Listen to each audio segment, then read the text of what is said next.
तो फिल्म की शुरुआत में हमें नामी नाम की एक लड़की दिखाई जाती है जिसकी आंख अलार्म बजने पर खुलती है। नामी सारा ही दिन मोबाइल इस्तेमाल करती रहती है, जिसकी ऑफिस में काम करते वक्त, किसी से बातें करते वक्त और पार्टी में भी बस मोबाइल इस्तेमाल करती रहती है। फिर पार्टी करने के बाद रात को वो बस के जरिए घर जा रही होती है, तो वहाँ उसकी आंख लग गई थी, उसे पता नहीं चलता और उसका मोबाइल गिर जाता है। और जब वो जागती है तो उसे अपने मोबाइल का ख्याल नहीं रहता। मोबाइल के बगैर ही वो अपने घर आ जाती है, जिसके बाद वो एक लड़के को मिल जाता है। फिर अगले दिन भी नामी अपने घर गहरी नींद में सोई हुई थी, जहाँ तभी उसकी दोस्त आकर उसे जगाती है। और तब नामी को ख्याल आता है कि उसका मोबाइल गायब है, इसीलिए वो उसे ढूंढने लगती है। पर जब मोबाइल नहीं मिलता तो वो अपने नंबर पर कॉल करती है और फोन एक औरत उठाती है। असल में जिस लड़के के पास फोन था वो अपनी मॉम की रिकॉर्डिंग के जरिए उससे बातें कर रहा था, मतलब कि बोल उसके मुंह में रही थी और वो उनकी आवाज ही नामी को सुना रहा था। वो औरत उसे बताती है कि हाँ, तुम्हारा मोबाइल मेरे पास ही है। ये सुनकर नामी उसे एक होटल में बुलाती है, जिस पर वो मान भी जाता है। वो लड़का फिर उसका मोबाइल चेक करने लगता है, पर पासवर्ड की वजह से उसे नहीं खोल पाता। इस वजह से लड़के को गुस्सा आ जाता है, वो मोबाइल की स्क्रीन ही तोड़ देता है। दूसरी तरफ शहर से दूर जंगलों में एक लड़की की लाश मिलती है, जिसकी हालत काफी खराब थी क्योंकि काफी बेरहमी से उसे मारा गया था। इस केस को एक ऑफिसर देख रहा था, जो अपने साथी को कहता है कि इस कत्ल खून का शक मुझे अपने बेटे जून पर है, जो पिछले 7 सालों से गायब है। जून और कोई नहीं बल्कि वही लड़का था जिसे नामी का मोबाइल मिला था। तो इस सिलसिले में इस ऑफिसर ने बहुत सारी चीजें भी पता की होती है। तो उसका साथी कहता है कि आपको बस शक है, पर उसे पकड़ने के लिए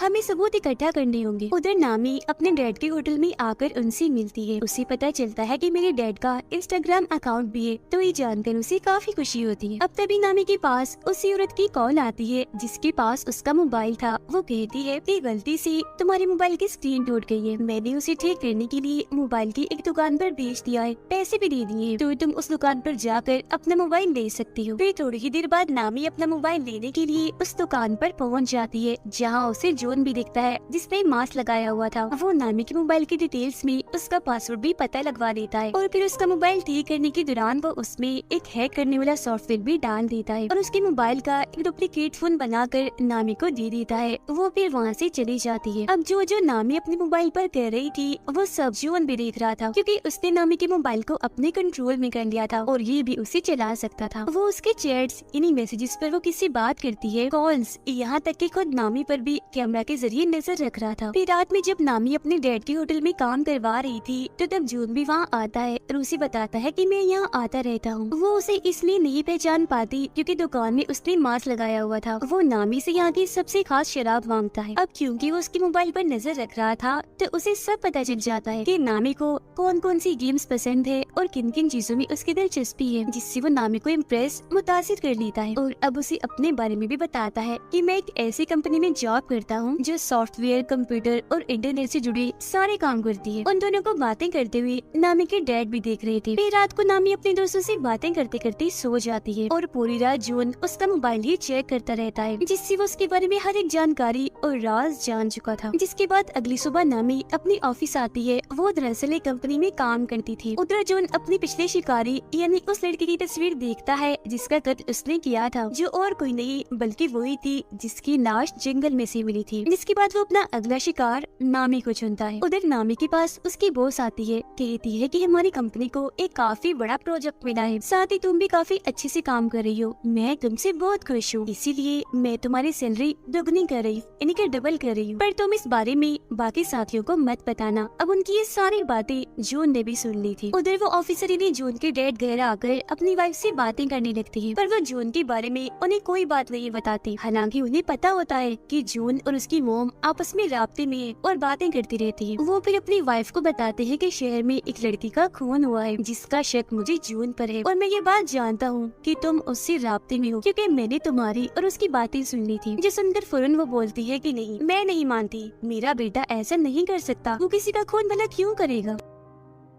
ठीक इसी वक्त ऑफिसर के पास उनके दोस्त का मैसेज आता है, जो कहते हैं कि मुझे जून की लोकेशन का पता चल गया है, यानी वो जहाँ रहता है उस जगह का पता। उधर नामी अपने प्रोजेक्ट पर काम कर रही थी, काफी खुश थी वो, जबकि जून उसके घर जाता है और उसकी सारी चीजों को चेक करने लगता है, जिनमें उसे नामी का दूसरा मोबाइल भी मिल जाता है, यानी वो एक नहीं 2 मोबाइल इस्तेमाल करती है। उधर ऑफिसर की साथी उन्हें बताती है कि जिस जगह के बारे में मैंने आपको बताया है, इन्हें जून की लोकेशन पता चला है कि वो वहाँ सबसे चोरी रह रहा है। तो वो ऑफिसर इन्हें जून की डेट उस जगह पर जाने के लिए अकेले ही निकल पड़ते हैं। वो जब वहाँ पहुँचते हैं तो घर के अंदर भी चले जाते हैं और हर जगह की तलाशी लेने लगते हैं। साथ ही उन्होंने यहाँ की तस्वीरें भी बना ली थी। मरने वाले लड़के की मोम के बारे में भी इन्हें पता चल जाता है। इतनी ही देर में जून भी बाहर आ गया था। वो ये बात जान चुका था कि घर के अंदर कोई घुस आया है, इसीलिए चुपके से जब वो अंदर झांकता है तो अपने डैड को वहाँ देख लेता है। अंदर उसके डैड को लाश के नाखूनों पर लगी नेल पॉलिश भी मिल जाती है, जिससे उन्हें पता चल चुका था कि ये खून मेरे बेटे जून ने ही किया है। अब चालाकी से जून अपने डैड को उस कमरे से बाहर बुलाता है और जब वो वापस दोबारा अंदर जाते हैं तो जून वहाँ की हर एक चीज, सबूत, सारे कागजात को बर्बाद कर चुका था। जून अब दोबारा से नामी के होटल में जाता है और उसके डैड से मिलकर उन्हें भी यही बात कहता है कि मैं यहाँ आता रहता हूँ और यहाँ की सबसे खास शराब मांगता है। उसे देखकर नामी के डैड समझ जाते हैं कि ये झूठ बोल रहा है, ये हमारा रेगुलर कस्टमर नहीं है, मतलब ये यहाँ रोज रोज नहीं आता। फिर वो नामी से बातें करने लगता है और रात को जब वो बाप बेटी घर जा रही थी तो उसके डैड नामी को कहते हैं कि जून एक नंबर का झूठा इंसान है, वो हमसे कुछ छुपा रहा है क्योंकि वो दूसरी बार आया है होटल में, उससे पहले कभी भी नहीं आया, मुझे वो ठीक नहीं लग रहा, तो तुम उससे दूर रहो। जिस पर वो कहती है डैड मुझे तो ऐसा कुछ नहीं लगता, पर ठीक है मैं इससे दूर रहूंगी। अब उनके बीच की ये सारी बातें जून ने भी सुन ली थी। रात को नामी अपने दोस्त के साथ थी, वो उसे भी जून के बारे में बताती है कि अगर वो थोड़ा सा हुलिया बदले यानी बाल छोटे करवा ले और चश्मा उतार दे तो वो बहुत ही प्यारा लगेगा। उसकी दोस्त कहती है कि मैं भी उसे देखना चाहती हूँ। तब नामी उससे वादा करती है कि ठीक है मैं तुम्हें उससे मिलवा दूंगी। ऑफिसर मरने वाले लड़के की मोम से आकर मिलती है, जहाँ वो इन्हें बताती है कि मेरी बेटी का मोबाइल कहीं गिर गया था, फिर उसकी स्क्रीन टूट गई और मेरी बेटी को मोबाइल पर एक मोबाइल की दुकान से मिला था, जिसके बाद से ही उसके साथ अजीबोगरीब चीजें होना शुरू हो गई थी और उसके बाद फिर किसी ने उसे मार दिया। तब वो लड़की की मोम से वादा करती है कि आप परेशान ना हो, उसके खूनी को हम ढूंढ कर ही रहेंगे। नामी के डैड पर जब किसी काम से बाहर आते हैं तो जून उन पर हमला करके उन्हें पकड़ लेता है। इसी रात पुलिस को जंगल में से एक साथ 8 लाशें मिलती है, जिस वजह से ऑफिसर को काफी दुख होता है। फिर सुबह जब नामी की आँख खुलती है तो वो देखती है कि उसकी बॉस की तकरीबन 8 कॉल्स आई हुई है। साथ ही उसे अपने मोबाइल पर बहुत सारे मैसेजेस भी मिलते हैं, जिनमें उसने अपने दोस्तों को काफी बुरा भला कहा होता है। इसके अलावा अपने बॉस के बारे में भी काफी उल्टी सीधी बातें की हुई थी। एक पोस्ट भी डाली थी जिसमें उसने बता दिया था कि बॉस ने मेरी सैलरी दुगनी कर दी है। फिर वो अपने ऑफिस जाती है, जहाँ उसकी टीम उससे काफी नाराज थी। वो सबको बताती है कि मैं नहीं जानती वो सब किसने किया, क्योंकि मैंने तो एक भी मैसेज, एक भी पोस्ट नहीं की, पर कोई भी उसकी बात का यकीन नहीं करता और उसे वहाँ से निकलने का कहती है। वो अपनी बॉस से भी बात करती है, पर उसकी बॉस ने भी जॉब से उसे निकाल दिया होता है। वो उन्हें भी काफी समझाने की कोशिश करती है कि देखिए मेरी बात का यकीन करें, कोई भी पोस्ट, कोई भी मैसेज मैंने खुद से नहीं किया, मुझे लगता है किसी ने मेरा मोबाइल हैक कर लिया है, कोई मुझे फंसा रहा है, मतलब मेरे मोबाइल को कोई अपने कंट्रोल में लेकर चला रहा है, तो जरूर उसी ने किया होगा। जिस पर उसकी बॉस उसे ये साबित करने का कहती है और धक्के मारकर उसे वहाँ से निकाल देती है। इस चीज से उसे काफी दुख होता है। वो सीधा अपने दोस्त के पास जाती है और उसे सबके बारे में बताकर काफी रोने लगती है।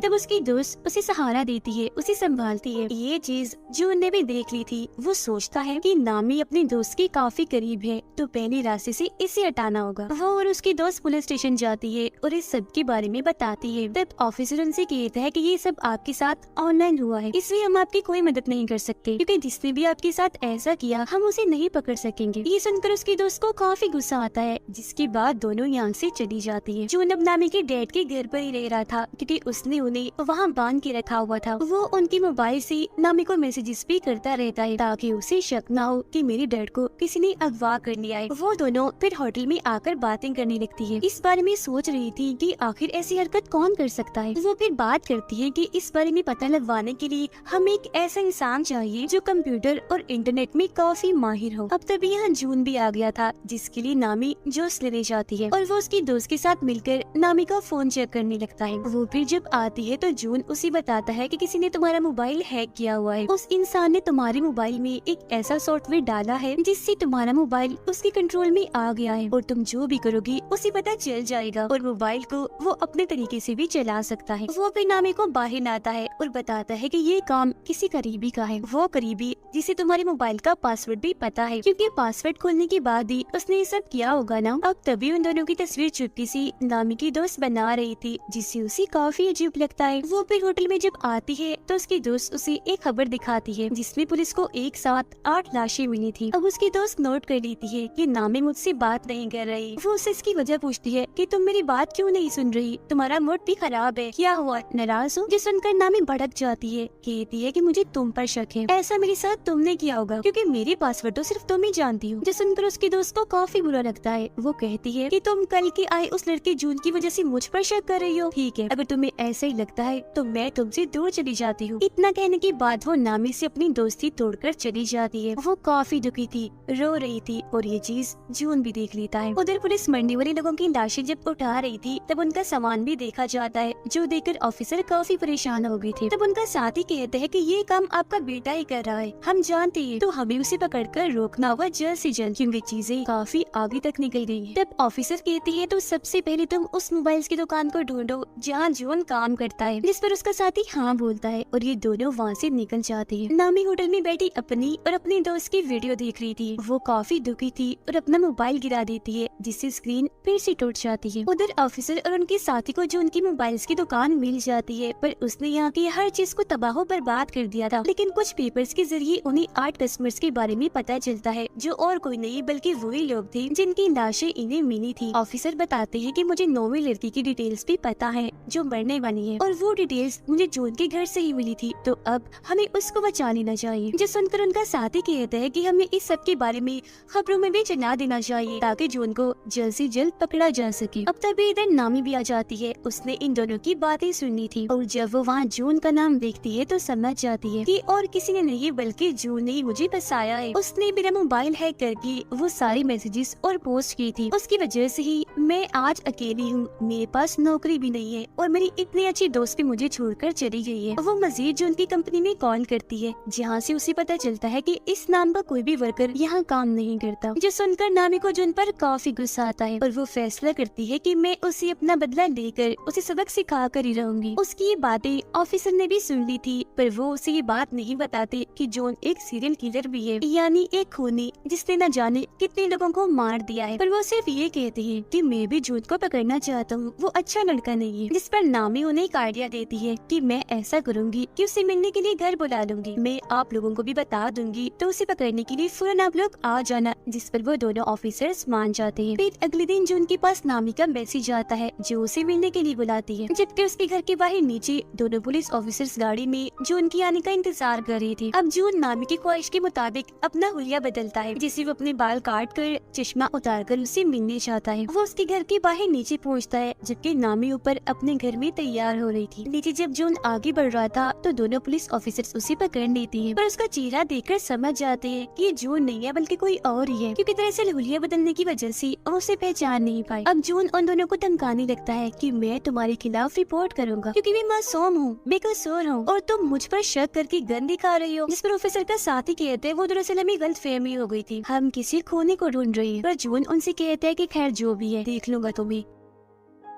इतना कहने के बाद वो वहाँ से चला जाता है, जबकि दोनों ऑफिसर्स ऊपर आकर नामी से मिलती है। वो उन्हें बताती है कि जो उनका मैसेज आया है उसका कहना है मैं मसरूफ हूँ, आज बाद में मिलूंगा। वो फिर कहते हैं कि मैं अपना मोबाइल ठीक करने के लिए दे रही हूँ, तब तक दूसरा मोबाइल इस्तेमाल करूंगी और जब मेरा पहला मोबाइल मुझे मिल जाएगा हम उसे पकड़ लेंगे, जिसके लिए ऑफिसर्स भी मान जाते हैं। अब ऑफिसर के पास पुलिस स्टेशन से कॉल आती है। एक ऑफिसर उन्हें बताता है कि ये बात अब सबको पता चल गई है कि ये सारे खून और किसी ने नहीं बल्कि आपकी बेटी जून ने की है, तो अब से आपको इस केस से दूर रहना होगा ताकि आपको कोई खतरा ना हो। जिस सुनकर वो काफी परेशान हो जाती है। अब नामी अपने दूसरे मोबाइल को निकाल कर उसमें अपनी सिम डालती है और ऑन करके उसे चलाकर बाहर आती है। ऑफिसर उसे कहते हैं कि तुम्हारी जान को भी खतरा है तो तुम भी किसी ऐसी जगह पर चली जाओ जहाँ तुम महफूज रह सकती हो। तो वो कहती है कि मैं अपने डैड के घर चली जाती हूँ, वही मेरे लिए ठीक जगह होगी। जिसके बाद वो ऑफिसर्स के साथ वहाँ जाने के लिए निकल जाती है। वो जब वहाँ पहुँचती है तो ऑफिसर उसे अपना कार्ड देता है, जिस पर वो कहती है कि ठीक है कुछ भी हुआ मैं आपसे राब्ता करके बता दूंगी, और घर के अंदर चली जाती है। अंदर आने के बाद वो अपने डैड को आवाज लगाने लगती है कि मैं आ गई हूँ। फिर अपने कमरे में जाकर जब वो मोबाइल इस्तेमाल कर रही थी तो उसे जून के नए नंबर से मैसेज आता है। वो जब उसे कॉल करती है तो फोन बजने की आवाज उसे यही इसे घर से आ रही थी। वो चौंक जाती है और फौरन ऊपर जाकर चेक करती है, पर वहाँ पर कोई भी नहीं था। लेकिन वो फिर भी डर गई थी, इसीलिए ऑफिसर को फौरन कॉल करने लगती है। पर तभी उसका मोबाइल अपने अपने आप ही चलने लगता है। जो देख वो समझ गई थी कि जून ने इस मोबाइल को भी हैक कर लिया है। उसे अपने डैड की फिक्र होने लगती है, तो वो उन्हें हर जगह ढूंढ रही थी जहाँ उसे जून मिल जाता है। वो कहता है कि अगर तुम अपने डैड को जिंदा देखना चाहती हो तो दोनों ऑफिसर्स को अभी मैसेज करो कि मैं यहाँ बिल्कुल ठीक हूँ, महफूज हूँ, तो आप फिक्र मत करना, हम 2 दिन के बाद मिलेंगे। अब ना चाहते हुए भी नामी अपने डैड की जान बचाने के लिए उन्हें ये मैसेज कर ही देती है। वो यहाँ उसे पूछती है कि मैंने तुम्हारा क्या बिगाड़ा था, तुमने मुझे ही क्यों पकड़ा? तो वो बताता है कि मुझे तुम्हारा मोबाइल बस में से मिला था, तो इसीलिए मैंने तुम्हें अपना शिकार चुना, क्योंकि जाहिर है मोबाइल के जरिए मुझे तुम्हारे बारे में सब पता चल सकता था, तो भला मैं तुम्हें फिर कैसे छोड़ता। फिर वो नामी को बाथरूम में उसके डैड के पास लाता है जहाँ उन्हें बांध के रखा हुआ था। वो उन्हें मारने की धमकी देता है। तब नामी कहती है कि तुम मेरे डैड को मत मारो प्लीज, मैं कुछ भी करने को तैयार। जो सुनकर जॉन उसे खुद को टेप की मदद से बांधने का कहता है, और जब नामी उसकी मदद से ऐसा कर लेती है तो वो उसके डैड को डुबोकर मारने के लिए